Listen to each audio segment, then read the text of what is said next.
when I look at our country today, I see that we are facing great challenges, but these challenges are something very interesting.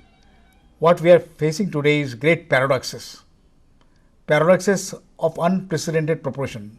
Let me just illustrate.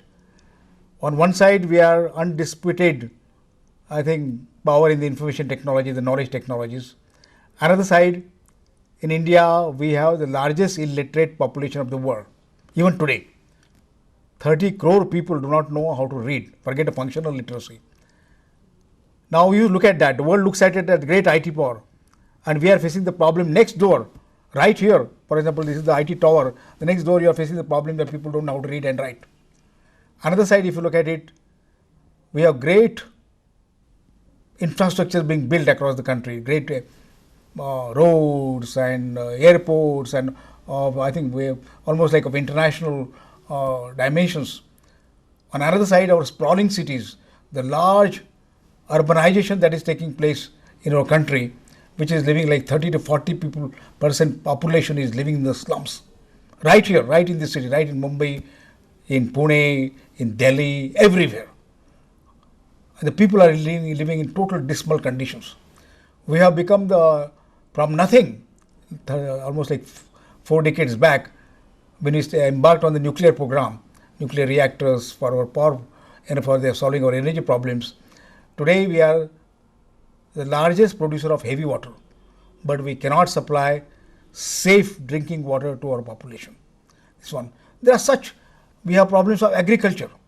I think we are producing foods almost in everywhere. We are number 1, number 2, number 4, number 5 in the world in many food grains and many things, sugar, many things. At the same time, we are not able to feed our populations. The grains are rotting in our godowns. So I see there are problems of very interesting time which no nation is facing today. Now we are trying to address, of course, these issues. The government is trying to address through its institutions, through its policy frameworks, through its institutions is trying to address. And it is doing some remarkable job of that. On the other side, our industry is growing, the corporates are growing, we are taking number 1 position, somewhere I think the leading position, many of the industries today, which we never had, including the automotive industry. I talked about the information technology industry, and many industries, we are taking that position and our industries are growing. We are buying, I think, the enterprises outside in Europe, in the US. This is very interesting, in the steel industry, all kind of things which are happening.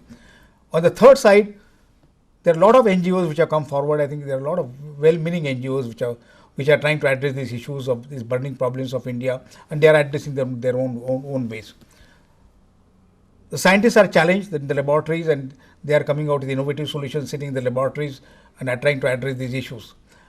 But I think we are still clueless of many of the problems. I think we require a totally new approach. I feel now this problem has to be solved in the out of box. Everyone is trying to solve this problem in different ways. We don't have an integrated way of doing it, and we have to create a new platform. That's what I think. Through TechForSeva, what we're trying to do is that trying to discover that platform. We have the CSR of the industries, we have the government initiatives on side, we have the I think the whole initiative in the scientific laboratories and otherwise on inclusive innovation, and a lot of people are trying to do many things on this.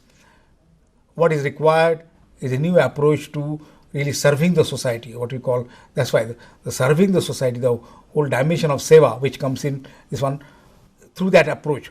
It is not some appendage to industry or trying to do service from the laboratory to the society, or trying to solve problems of the society in the governmental or bureaucratic way. I think though it has to be integrated as the very approach of development. I would say that the Seva, I think the serving the society as a duty, as the highest priority of this one has become this one of, and it's not an appendage that we have to somehow include these masses with us and carry on the development. I think TechForSeva is trying to bring these people together first time in the sense that addressing in a very different way, in a totally new way of thinking, so that how we can work together instead of trying to solve this problem differently or totally out of box perhaps. We have to really require innovation here. innovation, not there is no dearth of innovation, but require innovation approaching the very problem itself. I think TechSeva is trying to approach, and India, if you look at it, this one, the Seva has been the fundamental issue of the, if at anything, the enlightenment of the nation, that what has to be done. The Seva means service. We stand for the service of the society, service for the nation, and that has to be fundamental approach. TechSeva is trying to bring it in that form of using the contemporary today, what is called in research, our innovations, our laboratories, our industries, how we can come together to serve the society at large, and that is our prime duty, I think.